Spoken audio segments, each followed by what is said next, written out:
Johnny Mac with your daily comedy news. Did you see Rudy Giuliani gave a speech on 9/11? Seth Meyers said, "I'm not saying Rudy was drunk, but that's usually when guys from Brooklyn start to imitate the Queen of England." Trevor Noah said, "You know your speech went off the rails when people watching it are like, I wish this guy would talk more about 9/11. What is he doing?"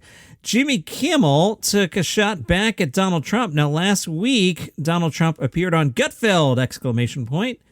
And Trump used the opportunity to throw some shade at Greg Gutfeld's late-night competition.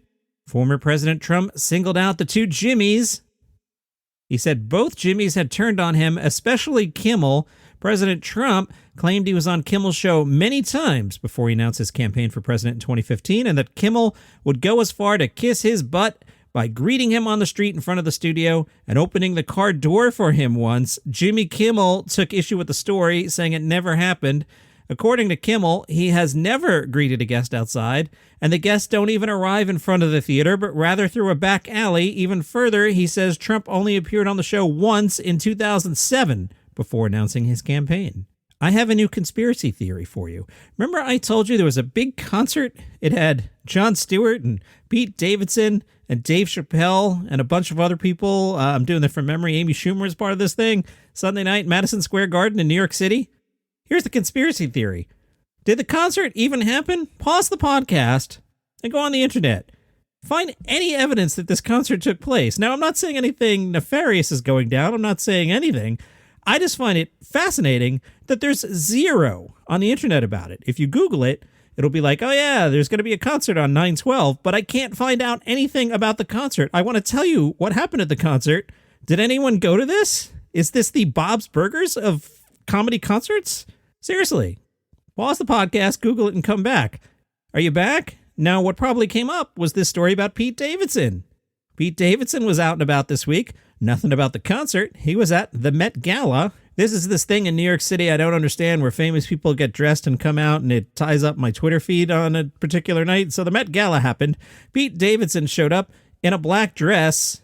He was the guest of fashion designer Thom Browne, so it made sense to show up in one of Browne's creations, says the Mirror. Pete Davidson wore a Thom Browne black midi dress with a white overcoat, sparkly necklaces, sunglasses, and matching black and white combat boots. Pete Davidson told reporters on the red carpet his inspiration for the outfit was a slutty nun.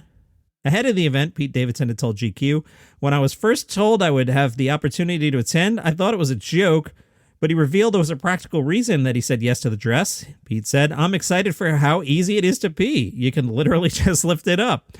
If you're going to wear a dress, what better way or place to do it than the Met Gala, you know? I'm really excited and really stoked that they thought I could pull this off, which is hilarious." This next story I have covered on the podcast already, but it is quite bubbling up. I see it making national news now. Let's do the Vanity Fair version of the story, which asks, is a comedy show worth dying for? Patton Oswalt and Jim Breuer have different answers. As the Delta variant rages on, comedians are taking hard stances on vaccine mandates in opposite directions. This week alone, Patton Oswalt and Jim Breuer took opposite stances when it came to proof of vaccination at their shows. Over the weekend, Breuer stated on Facebook Live that he would not perform at venues in New Jersey and Michigan where vaccine mandates are enforced. "I am absolutely not doing those shows," Breuer said, claiming he'd rather go bankrupt, make a stance, and not segregate his audience. Oswald, on the other hand, canceled upcoming tour dates in Florida and Salt Lake City because the venues would not require attendees to provide proof of vaccination. Patton Oswalt explained to his fans on Instagram, "This difficult decision was made due to the rising numbers of COVID cases and also because I have an ego, but my ego is not big enough to think that people should die to hear my stupid comedy." He went on The Tonight Show and said, "You shouldn't die for any entertainer, but if you are, make it count. Don't be in the hospital going, 'I'm so glad I got to see that fat nerd whine about The Mandalorian.'" Doug Stanhope jumped in on Twitter. 2 tweets. In the first one, he said, "I'm canceling all dates at venues that require you to be 21 to drink alcohol in a country that recruits you to die in wars at 18. Want to keep going?" And in a second tweet, Doug Stanhope tweeted, "I will absolutely take Jim Breuer's canceled dates at the Royal Oak Music venue. Seriously, I don't have any opinion, vax cards, and all that hullabaloo. This is just about blatant opportunism, and I happen to be open. Please reach out to his contact to square up the deets." Tim Dillon tweeted, "I also think comics canceling dates in states that don't require vax are silly, or states that put restrictions on abortions." Austin 360 has a nice, useful article. It is titled, "What You Need to Know About Moontower Comedy Festival 2021 in Austin." Pretty good. Subheadline: Big J. Okerson will perform for the Moontower Comedy Festival this year. Moontower, September 22nd through the 25th. Here's what you need to know, writes Austin 360. Who's headlining Moontower Comedy Festival? September 22nd, Aida Rodriguez, a live podcast taping of Your Mom's House, and Sam Morrill. On the 23rd, Leanne Morgan, Dave Attell, Maria Bamford. That's awesome. On the 24th, Maria Bamford, Margaret Cho, Brad Williams, Sam Morrill, and Bob the Drag Queen. On the 25th, Dudley and Bob with Matt Sideshow, Girls Gotta Eat, Dan Soder, Jackie Novak's Get on Your Knees, and Please Don't Destroy. How do I get a badge for Moontower Comedy Festival? The answer: badges are available in 4 tiers. Wait till you hear these tiers: Satellite, Warrior, Nexus, and Star, ranging in price from $99, okay, to $1,000, what? With varying levels of access to shows and festival amenities. For $1,000, I want lots of amenities. I like comedy and all, but $1,000? Yeah? Single tickets are also available for some headliner and satellite shows.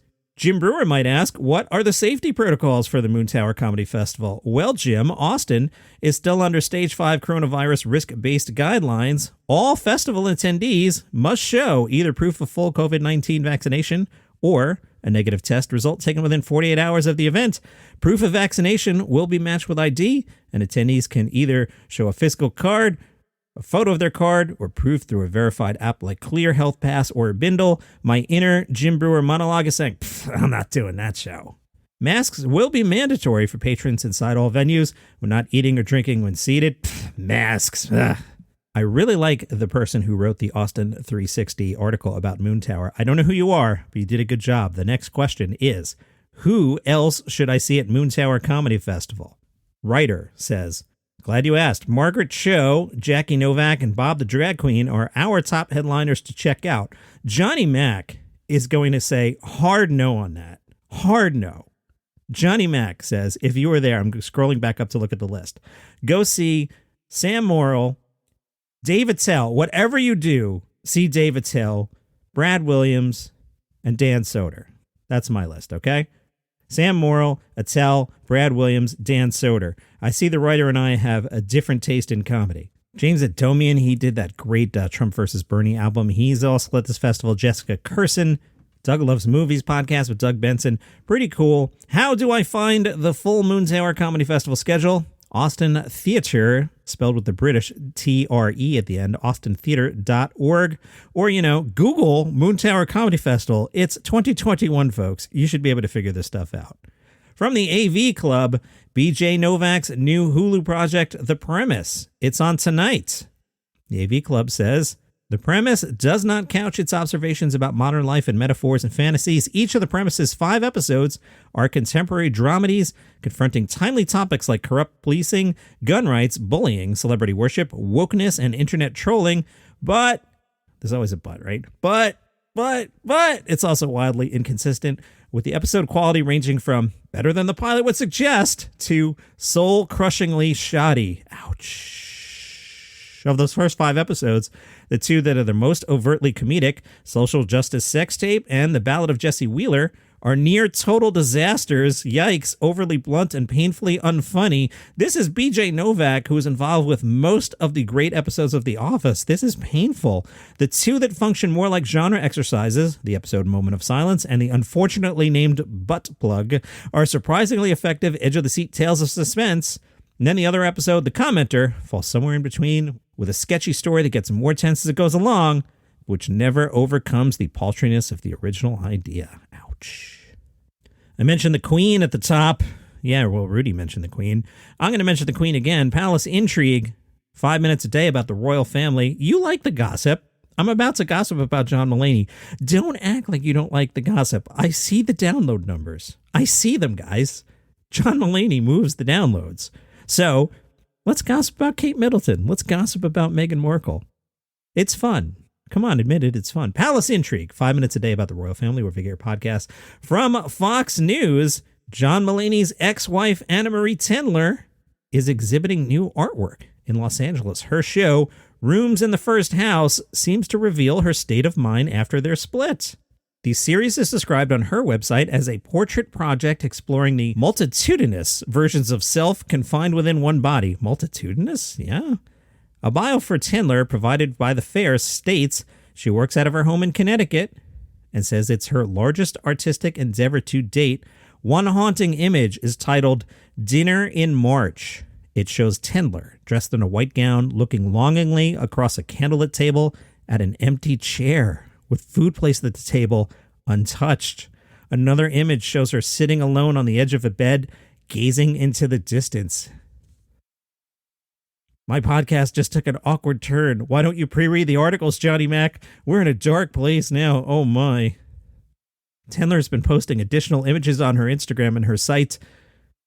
One of those images, a room that once was, shows her curled on the floor with her head on a chair in an otherwise empty room. Another portrait shows her upside down on the stairs looking at her phone with an Instagram caption that reads, God, it's brutal out here. Oh my goodness, Johnny Mac, pre-read these things. Another image shows her standing in her underwear in a darkened room with her head in her hands. Social media followers have been supporting Tendler's new show, with one commenter online saying, the female army standing behind Anna. Another fan added, ladies, let's sell this out. Whew, awkward segue. Hey, from Variety, Packer Keegan-Michael Key has been cast in Wonka. If you're not familiar with the Pack, these are my celebrity man crushes. Michael Chiklis, Tom Cavanaugh from The Flash, Keegan-Michael Key. Thinking about adding Andy Samberg to it. Not sure yet about Andy. He might. Pretty sure I have a man crush on Andy Samberg. I'll let you know. But Keegan-Michael Key, known man crush. He's in the Pack. He's going to be cast in Wonka, a musical based on the early life of Willy Wonka. He'll star alongside Timothée Chalamet, who will play Willy Wonka. Variety says plot details as well as Key's role have been kept under wraps.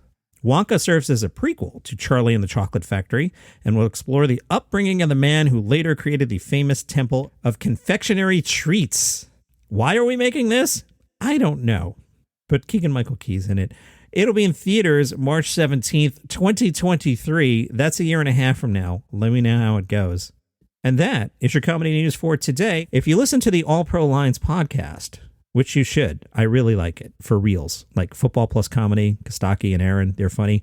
Kostaki Economopoulos pointed out, I claim the show's 10 minutes long, and I can't ever keep it to 10 minutes. Busted. That's your comedy news for today. Follow the show on Spotify, Apple Podcasts, Google Podcasts, Instagram, @Daily Comedy News.